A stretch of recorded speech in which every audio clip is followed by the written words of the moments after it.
bin Ka'ab radhiyallahu anhu.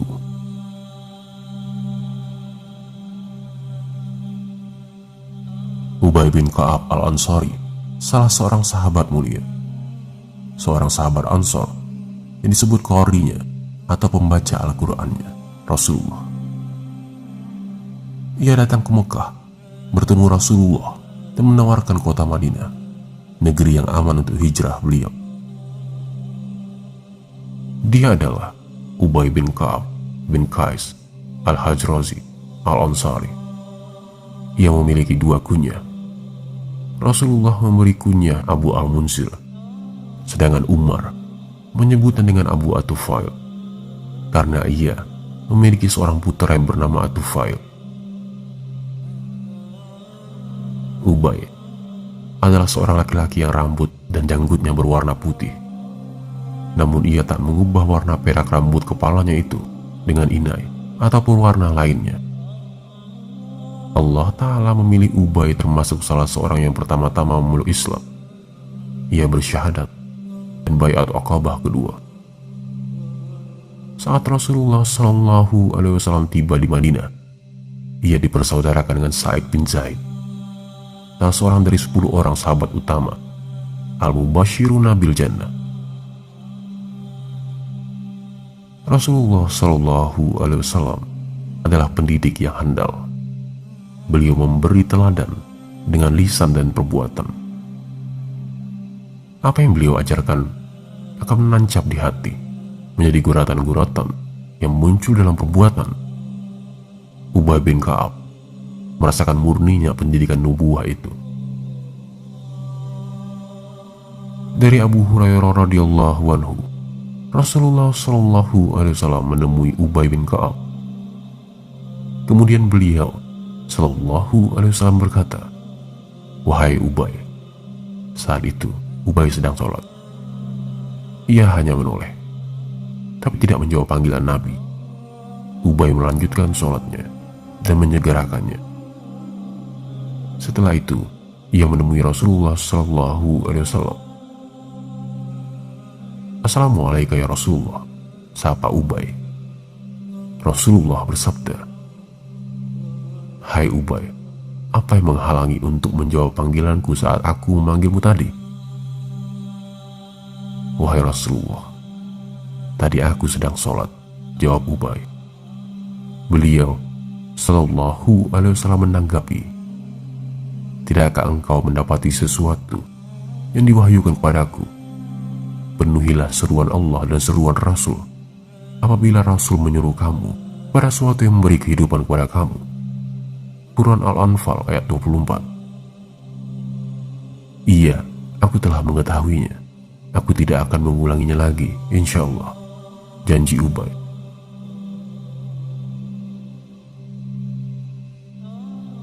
Perhatikanlah bagaimana para sahabat dalam menanggapi perintah Rasulullah. Mereka tidak membantah, tidak mengedepankan hasrat dan keinginan mereka. Ketika mengetahui bahwa Rasulullah menafsirkan ayat tersebut demikian, mereka pun berusaha untuk mengamalkannya. Tentu ini menjadi teladan bagi kita, bagaimana adab ketika mendengar atau membaca hadis-hadis Rasulullah SAW tentang perintah dan larangan.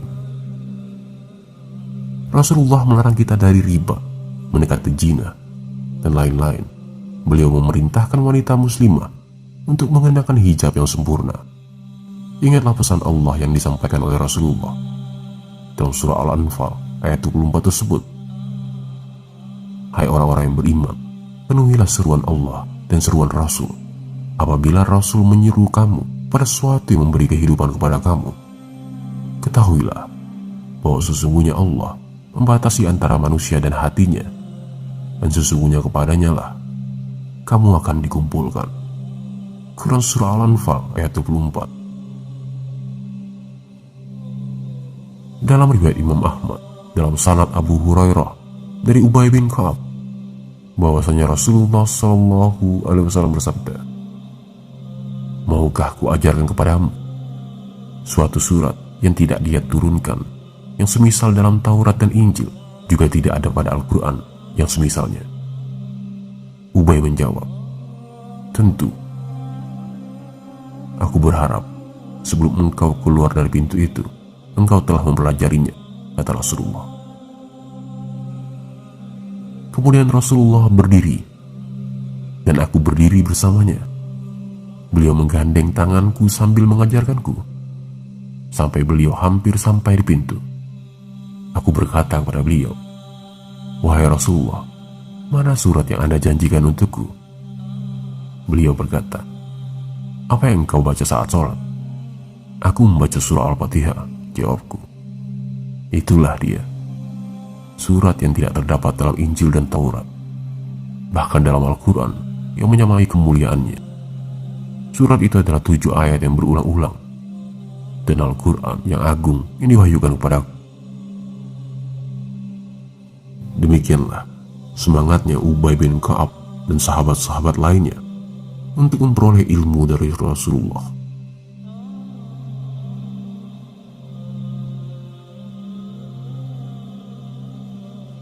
Diriwayatkan oleh Imam Al-Bukhari dari Anas bin Malik radhiyallahu anhu, Nabi SAW berkata pada Ka'ab, "Sesungguhnya Allah memerintahkanku untuk membacakan kepadamu orang-orang kafir, yakni ahli kitab, dan orang-orang musyrik, mengatakan bahwa mereka tidak akan meninggalkan agamanya sebelum datang kepada mereka bukti yang nyata."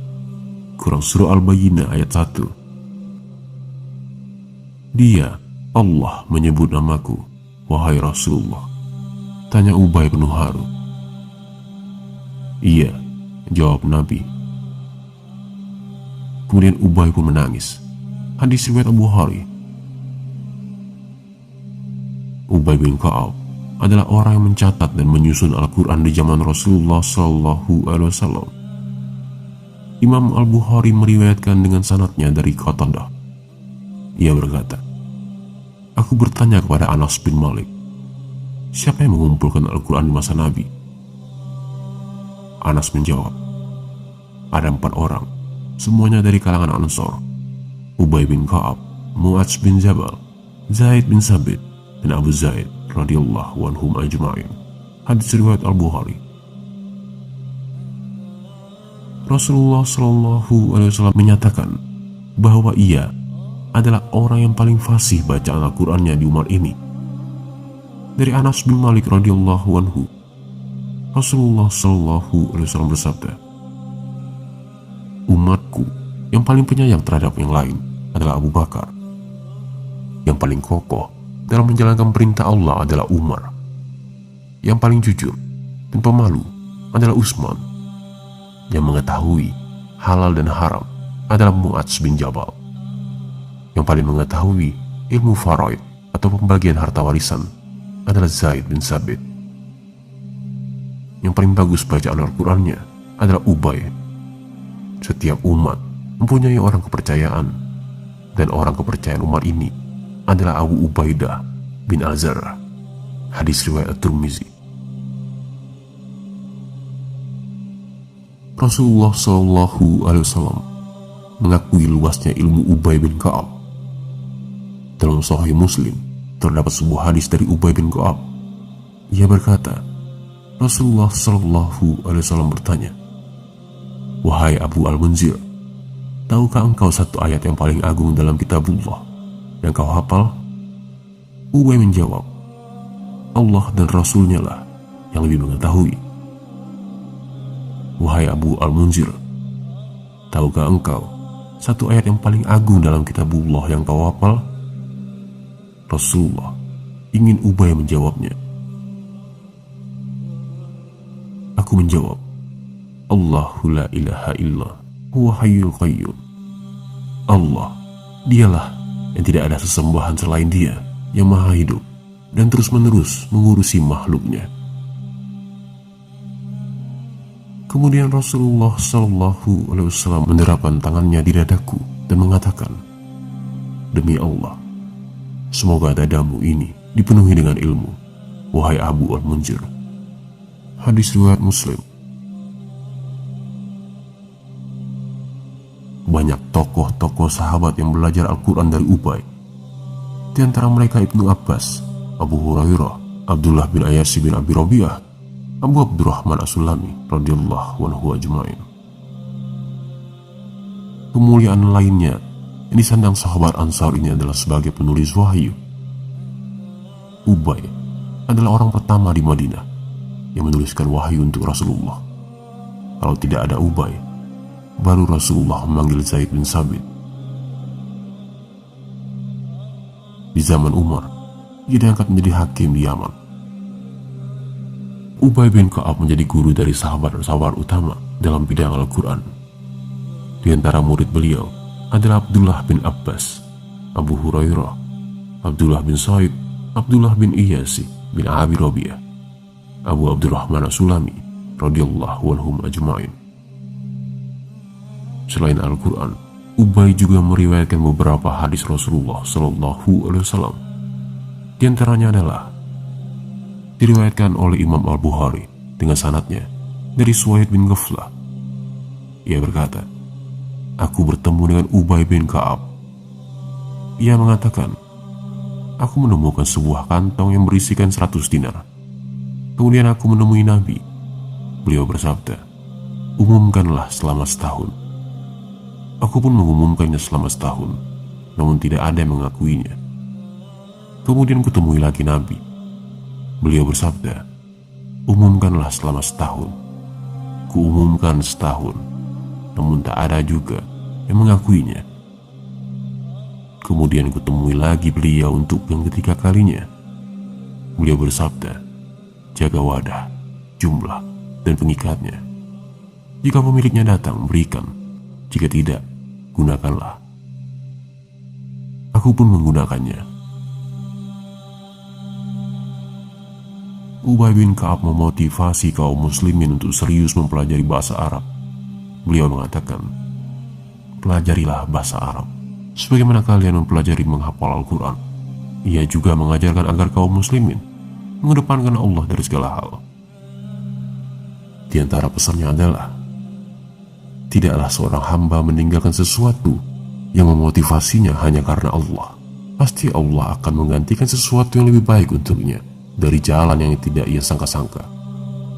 Tidaklah ia meremehkan sesuatu yang tak pantas itu. Ia ambil dengan cara yang tidak selayaknya. Pasti Allah akan datangkan sesuatu yang lebih buruk untuknya.